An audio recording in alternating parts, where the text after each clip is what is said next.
If I were to mention a Japanese Diablo, Throne of Darkness is what you'd likely think of.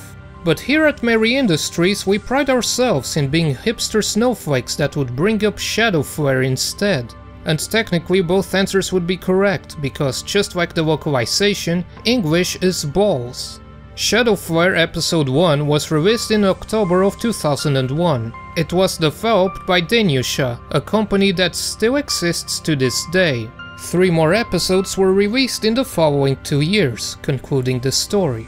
Emurasoft localized and published the game in the West, and while they still exist, they aren't distributing the game anymore. Either way, ShadowFlare takes place in a world of endless conflict between humans and demons. You play as a mercenary who arrives in a remote town, ready to join the bloodshed. In here, the player gets involved with its troubles, which involves killing goblins of all shapes and colors. But before I go any further, we have to talk about something. With old games comes new problems, and boy oh boy do these fixed resolution 2D games just pineapple my pizza. Surprisingly, it boots up and runs without a problem on Windows 10. The game runs at a fixed resolution of 640 by 480, which isn't unusual. The good news is that there actually is a resolution patcher that lets the game run at any resolution. So off to 1080p land we go, right? Just like Diablo 2, ironically, this wide range of vision gives you an unintended advantage. And nothing drives it home better than the fact that there seems to be a limited area where the cursor does its thing, so you can't even click on a large part of the screen anyway, and the interface is all over the place. So I settled with running the game at 960 by 540, letting me use such next-generation graphical features as integer scaling to scale it up to a sharp pixely 1080p. The interface isn't 100% perfect, but that's a small price to pay in order to have a nice 1080p image for your eyes to feast upon. Plus, it's close enough to the original resolution that it doesn't impede the gameplay, nor does it make me feel too guilty about misrepresenting how the game is supposed to be just for the sake of some cunt YouTuber's convenience. At the start, you pick a male or female protagonist, give them a name, and off you go. The town's commander gives you some basic supplies and then sends you off to kill a red goblin. And now you click on them until they die. Until they all die. And as a misleading simplification, that's basically the entire gameplay. You get quests, you murder everything you have to, and then you reap the rewards. The player begins the game as a level 1 loser who can barely wield a kitchen knife, but the further you go, the more powerful and ridiculous the treasure you find will be. There's no gender-locked equipment, but the male and female do have slightly different level up bonuses. The female also has a horizontal melee attack, while the male's is more vertical. I'm not sure how much of a difference this makes in the long run, but unlike many other games of this kind, basic attacks do hit multiple enemies instead of only the one you're targeting, which is friggin' cool and I wish more games did it. You will also have to decide whether to become a warrior, a hunter or a wizard.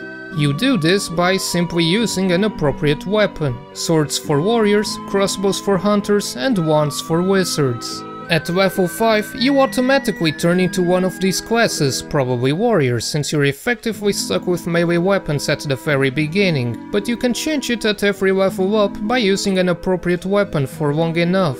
Warriors are your typical physically inclined gentlemen who murder things with sharp and pointy utensils. They have high HP and physical stats, but low MP and mental stats that make many of their spells just kind of pointless really. Warriors also get a really nice 3-hit combo.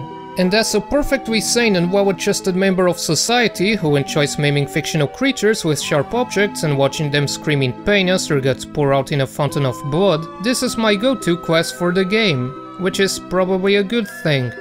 Hunters are proficient with ranged weapons and have higher base movement and attack speed, and because their stats are balanced between physical and mental, they can do a mix of both. Unfortunately for them, movement and attack speed bonuses aren't as hard to find here as in other games of this kind, which just means they ram the stat cap even faster. Wizards are squishy boys who can microwave enemies from a distance, but are prone to sudden death by tripping on their own toes and clipping a nail. This translates to a massive MP stat but relatively microscopical amounts of HP, which is kind of a problem for reasons I will explain later. As you level up, you learn all sorts of spells, ranging from offensive magic to healing magic to the ever useful teleport, bringing you back to the closest town. You will be constantly going back to shops to sell trash items, so I highly appreciate the fact that ShadowFlare doesn't use consumable scrolls like Diablo. In contrast, ShadowFlare's magic bar doesn't let you instantly use magic by pressing the respective F key, instead setting it as your right-click action. This can be a bit finicky, because while you can just press both left and right-click to do a combo, you can also use the 9th slot for that. Regardless, spells also increase in level as you use them, boosting their power. This is especially important for wizards, obviously. As you play, you will find tons of items with randomly generated bonuses, and this is the fun part of these games. It's like a slot machine that awards you pointy sticks, and seeing how a piece of equipment can benefit your character's build gives me the kind of feeling that turns maths into something fun and productive, unlike that bollocks they teach to kids at school. One sword might give you extra attack power, letting you kill stuff faster, while another might boost your evasion rate, giving you a bit more survivability. It's up to you to figure out what equipment best complements your playstyle, and when life gives you lemons, make Goblin choose. After identifying an item at the shop or with the Identify spell found in episode 3, these bonuses are refilled and the items can be used, or just sold for money. Many items also come with a bonus to your elemental attributes, and if you are particularly lucky, you might find unique items with fixed stats and bonuses. There are 8 elements in total, split into 4 pairs. Each attribute slightly alters your stats and starts at 0 but can range between 10 and -10. For example, each point of fire grants a 1% boost to attack, while water boosts defense. Increasing fire also reduces damage from fire and increases damage against water, and vice versa. This makes a difference against the various enemies you fight, because all of them have an element. Or at least I think it's supposed to make a difference. It's hard to tell when enemies dish out so much damage. But you have a few things on your side, like the power mode. It charges as you fight enemies, and when it's ready, you can activate it to get faster and stronger for about a minute or so. A doggy will join you in your quest to murderize all the evil. You have a few to choose from, with different attributes and stats. Pressing spacebar switches between active and inactive. In the former, they attack enemies automatically, while in the latter, they are invincible and quickly recover HP, but can't attack. By holding tab and left clicking, your partner can also barrel roll into objects, such as switches. Finally, you can press B to place a landmine. They explode when enemies step on them, causing damage and pushing them back. They are a little fiddly to use, since they take a few seconds to arm, but they're useful at the start. The damage increases as you level up, and certain items raise the initial limit of 10. And that's it. ShadowFlare is very straightforward compared to its peers, which usually feature large skill trees and stuff. And that kind of complexity could have made it a much better game. ShadowFlare is like a 40-hour car trip. Long, dull, and a momentary lapse can kill you in a split second. For starters, it's the worst kind of repetitive. Episode 1 is practically a Goblin Slayer video game. A handful of exceptions aside, the only difference between the goblins is their element and stats. Props for giving individual enemies a bit of visual variety, but they all still move and attack the same. Later episodes have a wider selection of enemies, but episode 2 decided to take place in a giant forest where instead everything looks the same. This makes the world needlessly confusing, and the underground areas in episode 1 are just a bunch of squares and rectangles.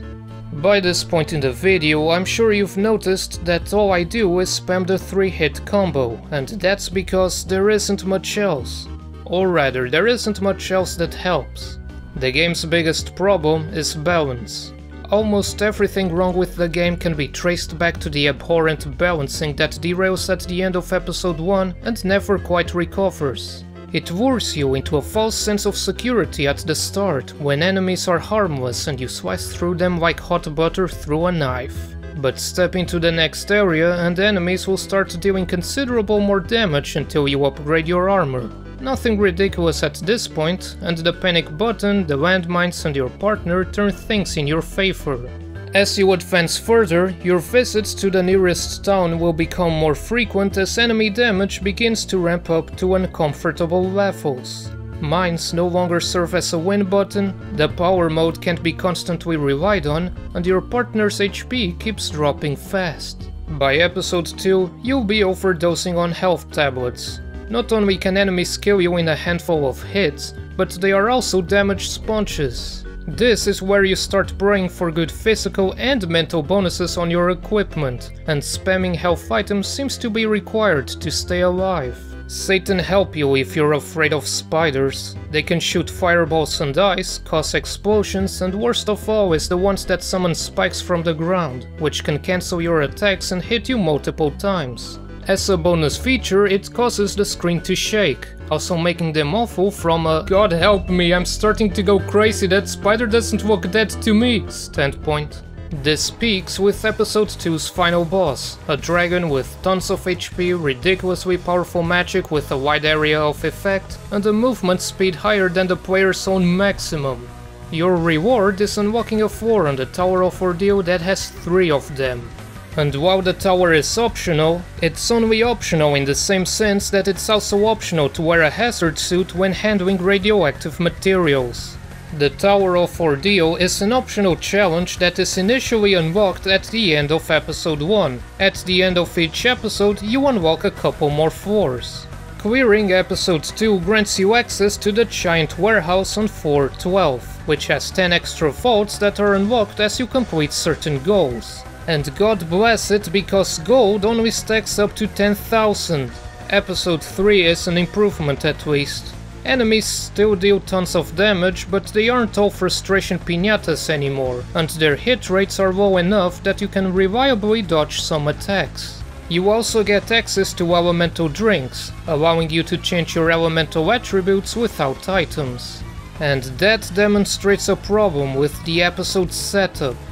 The gameplay remains largely the same, but these new quality of life additions would also be nice to have from the start.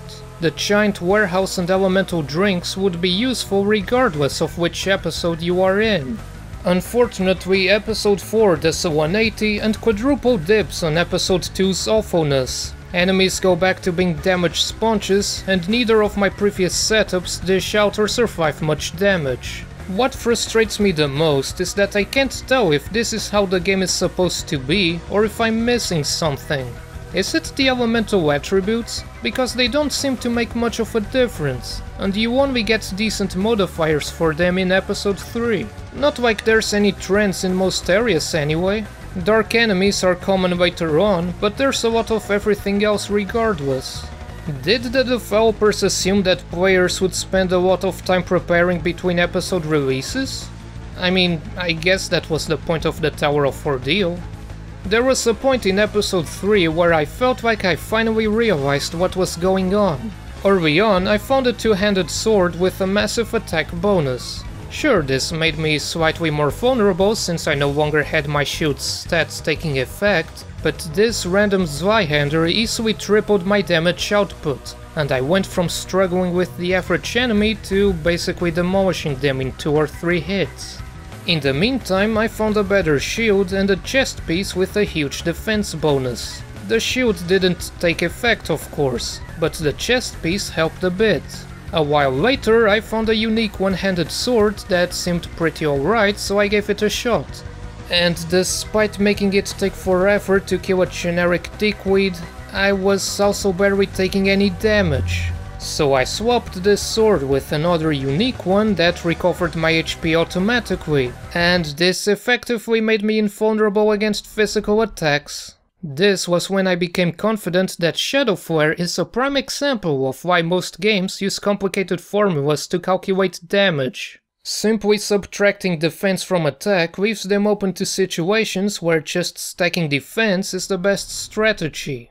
Of course, this doesn't mean much against the goddamn spiders, but at least most enemies didn't pose as much of a threat anymore. This exposes another problem with the game, the schizophrenic loot randomization. Inventory Tetris is already a giant pain since you have so little inventory space, the giant warehouse is only unlocked at the end of episode 2, and the money stacks only go as high as my self-respect. But you can't just ignore the random loot if you want to have a less terrible time. Finding a really good item after trudging through piles of garbage is an amazing feeling, but with ShadowFlare's randomization I'm not sure if I should be thankful I found an item as good as this Sly-hander, or if I should feel frustrated that this generic thing that I could have totally missed if I didn't autistically check every item made the rare unique items I found look like garbage. And that leads to the problem with ShadowFlare's simplicity. When the balance falls apart, you have nothing else to fall back on. As the stat inflation grows, the level up bonuses just can't keep up with enemy damage and random equipment modifiers. Power mode won't save you, mines are practically useless, and setting your partner to active is just animal cruelty at this point. It's not like an action game where you can get better at dodging and timing your actions, and unlike other games of its kind, you don't have a complex set of systems to tinker with. It's also that same complexity that makes them so replayable, and why racing a character from zero to hero is so satisfying. Though I guess you can paint yourself pink, that's gotta count for something. The repetitive nature of the game also gets exacerbated by the tiny soundtrack, not all of which is particularly good. It's not bad, mind you, the cheap sounding instruments have their charm, and the field theme is quite nice, even if it's also the only one in the entire game. The visuals are fine too, aside from this specific animation, but like the music it's limited in how much there is. There's a lot of recycling in this game, and not the kind that nature would be proud of. In fact, I wonder if the entire reason that the element system exists is just so the developers have an excuse to reuse assets. Because boy did they get their money's worth out of those sprites. Overall, ShadowFlare is one of those games that aren't borderline unplayable, but are more interesting to talk about than they are to play. To be fair, each episode was only sold for $15, and episode 1 was made free in 2003, so you only paid more if you actually wanted more. Which is a good thing because the game's problems really start showing their face near the end of episode 1, before going into overdrive with episode 2. But on the other hand, you also need the later episodes to get access to things like the elemental drinks and the giant warehouse. So yeah, that kinda sucks. Not like any of that matters anymore. Emurasoft no longer sells the game or even acknowledges its existence. Unlike the new show, which apparently still keeps it around. I can't find any concrete information, but it seems that ShadowFlare was made into a decentralized blockchain app or something? All I can find is its mention on the website. But it seems that ShadowFlare got a bit of a niche following over in Brazil. Despite me and them speaking nearly identical languages, I don't really know what the situation was or is over there. But from the little I've heard, the expensive prices of gaming-related products like PC components and games themselves has always been prohibitive for most people. I imagine that's related to why free-to-play games seem to be so popular there, or why Tectoy kept Sega's old consoles alive after the rest of the world moved on. Regardless, I certainly wouldn't mind seeing a remake or a sequel that takes ideas from the games that have appeared since 2001. Fate and Torchlight let you send your pet to town to sell your junk, which would fit pretty well with the partner system. The item and magic bars could also be reworked into a single unified bar, and the inventory could be expanded. Oh, and a better way of moving items between inventories. Did I mention that this game doesn't have that quick trade function that basically all of its peers have? Because it doesn't. ShadowFlare is a bit of a product of its time, and while that doesn't excuse its many problems, it does explain some of them. I guess what I'm trying to say is that this game aged like milk. And like spilled milk, ShadowFlare is better off fading away into the shadow of history.